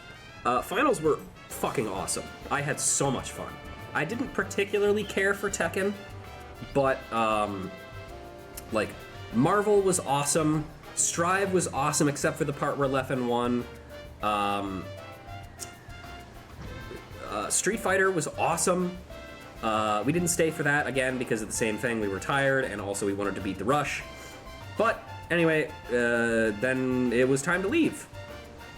So next morning we get up, Hunter's folks pick us up and we go out for breakfast. And at the breakfast place we're eating, I'm looking at the breakfast menu and like normally on breakfast menus and stuff there's like, it's time limited, you know? You can only have breakfast menu from like 6 a.m. to 12 p.m. or something like that, you know? But for whatever reason, the only thing on that breakfast menu that was time limited was oatmeal. And I was like, why? What's up with this oatmeal? Is this special edition oatmeal? And so we asked a server, and she was just like, I don't know. I think that's just like left over from something else. And so we were just like, all right, cool. Time limited oatmeal. Why not? Anyway, our flight was at 6. It was at 6 p.m. And so we had like 3 hours to kill. So we decided, hey, let's maybe try and go bowling. So we walked down to this bowling alley, and also an additional thing, I also went to Vegas with Hunter about 3 years prior to this. And the last time we tried to go bowling in Vegas, there was a massive bowling tournament happening in the alley, so there was nothing available, so we couldn't do anything. So we were like, surely that can't happen twice. Guess what? It happened twice. Yep, it happened twice. There was another bowling tournament going on. In fact, there were 2 bowling tournaments happening at the same time. So we fucking sat there and watched the bowling tournament the entire time. I picked out the favorite to win pretty quickly, I'd say. Hopefully he's doing well. And then Hunter explained to me his like college thesis on why bowling isn't actually a sport, which I thought was actually very interesting. But eventually it got to the point where we were just like, all right, let's just go back up to the meeting spot, whatever. It's about time to go. And I should also mention the reason why we didn't want to go to the airport immediately is because we didn't want to spend like 4 hours waiting for the plane, you know? So we were gonna go like 2 hours before. Also, as Hunter says, the reason why bowling is not a sport is because there is an objective limit to how good you can be at bowling. And what he means by that is, you can bowl strikes every single time. You can bowl a 300 in everything, and that's it. You can't get any better at bowling than that. Like, that's the max. There's nowhere to go from there. And the idea is that a sport is something you can always improve at. And I thought that was interesting. It's a good job, Hunter. You did it. But anyway, as we're sitting there, 2 words, trick shots. Yeah, but if you don't need the trick shots and you can still bowl without it, then not necessary. Not an improvement. Because the point of the game is to do good. Anyway. So I sit down at the meeting spot, and then I get a text message. And the text message said, hey, your flight's been delayed to 8 p.m. And I'm like, great. Now, no matter what, we're going to be waiting in the fucking airport for 4 hours. Because we have a specific time that we have to turn in the car, the rental car. So we're like, ah, shit, fine, whatever, let's just go through it. So we get in there, get through TSA, no problem. And then we get to the gate, and I'm like, okay, I'm gonna go fill up my water bottle. And also at this point, we've received another text saying, hey, it's been delayed again to essentially 9 p.m. now, which means we'd be coming back at 2 a.m. Our time, CST. Anyway, in the time that I walked away from the gate and filled up my water bottle and walked back, our flight got canceled. I was not happy about this because that meant I would have to be in Vegas for longer. The other problem is that all of the next flights going out were the next day.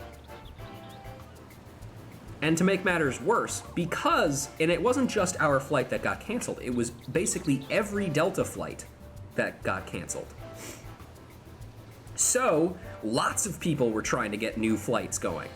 And that means that Hunter and his family got on an earlier flight, and I was forced to get on a much later flight. And after trundling through the airport for a while and talking to people, we finally got, like, here's a voucher for a free hotel stay. Here's two $15 food vouchers, which is fucking nothing in Vegas, by the way. That will get you 3 bags of M&Ms. You know? And then here's also a free coupon for like Lyft, like a Lyft ride to and from the hotel. Which was nice. Sorry, can you guys hear that? That's screaming? Don't worry about that. That happens all the time around here. It's not me. I promise it's not me doing that. I'm not torturing that child. It's someone else. Sounds like buses brakes? Ugh, yeah, it kind of does, doesn't it? So, we finally, we get to the hotel. The hotel that they provided for us. And this hotel is nice as fuck. Like, I mean, it's really nice. I posted some pictures of it online. Let's see if I can find them. There we go. Show this off real quick. But let this be a lesson to you. If you ever go to Vegas, did it have free breakfast? Yes, it did. I actually did not sleep through it. I woke up in time for it. I actually woke up around the time that you started showering, Hunter, and then I just pretended to sleep. Tee-hee. So, this hotel was genuinely better than my apartment. Like, it had like a kitchen, a living room, 2 TVs, 2 really nice beds, a bathroom. Like, it had fucking everything. So, let this be a lesson to you. If you ever go to Vegas, don't stay in a casino hotel. Just stay in a hotel. It's not worth it. Because casino hotels want you to get the fuck out of there and go gamble. Hotels are just like, nah, you can stay, man. Hang out. But anyway, I got on my plane finally, and then I got home at like 7 p.m. And I was very lucky, by the way, because I specifically asked for that Tuesday off. Because I got back 2 days ago, essentially. I got back on the 8th. I had asked for that Tuesday off already because I had assumed I would need a day to recover because I was going to be getting back so late. So what I did is I called my workplace early in the morning and said, hey guys, my flight was delayed. Can I also get Wednesday off too?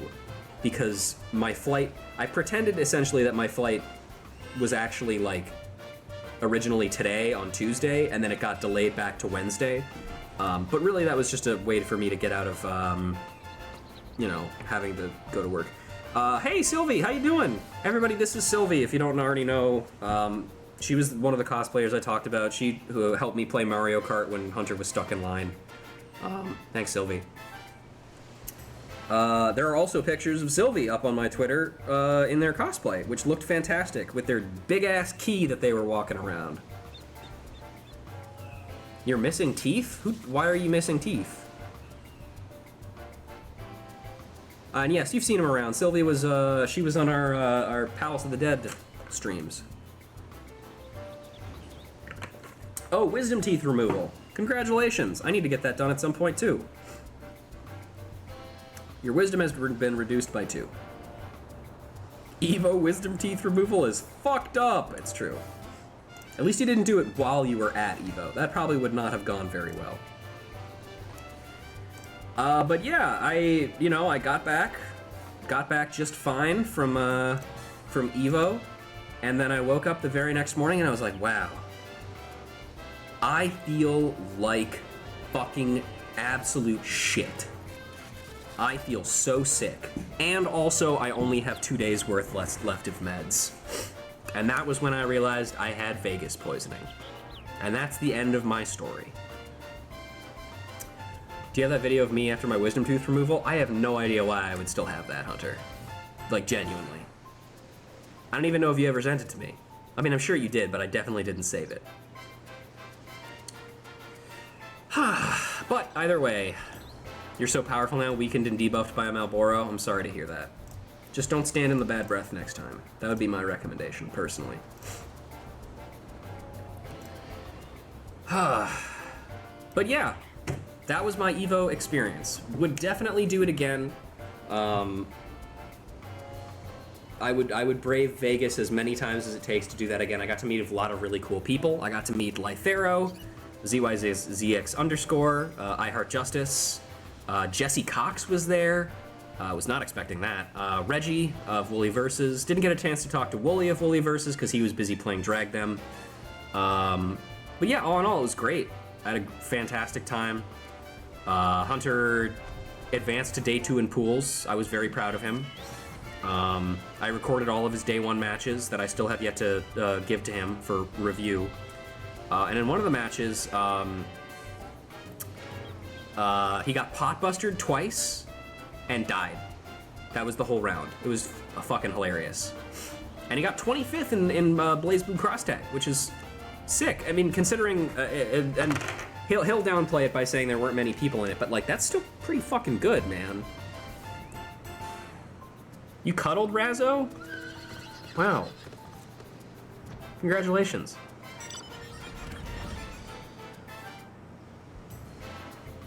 Oh, good old Umi show.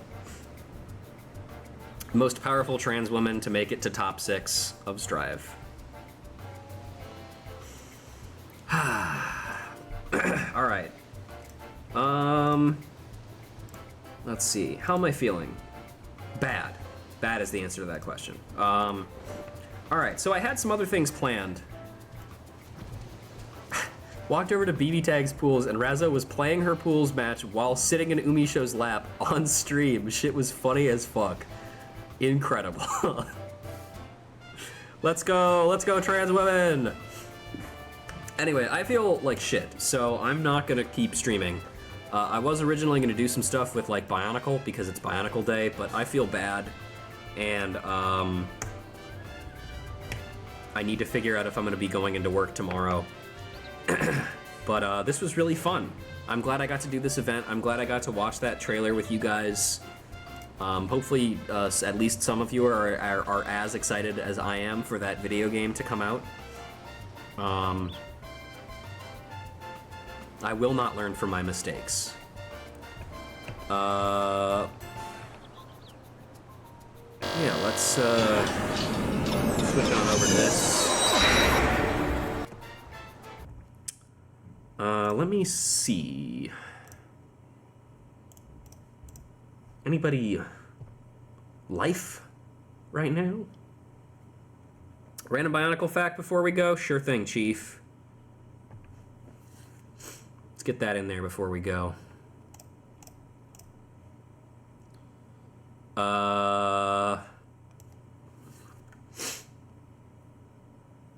Let's see. Oh yeah, one day Taraga Nuju just decided to start speaking bird language and would never speak the Matoran language ever again. Why? He's honestly just kind of an asshole. That was pretty much why. He just decided to start talking like birds forever. And so he had to hire a Matoran to translate for him for the rest of time. Some of the Taraga were able to understand him, mostly. Funnily enough, it happens to be the Taraga wearing the fucking mask of translation.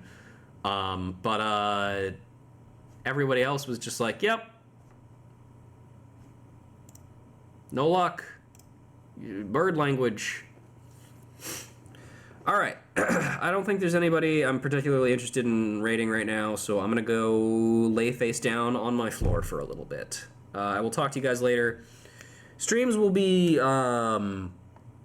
eventually, when I feel maybe a little better and I'm not dealing with personal stuff, which will be for a bit. But regardless, thank you guys very much for joining me, and I will see you all next time. Goodbye.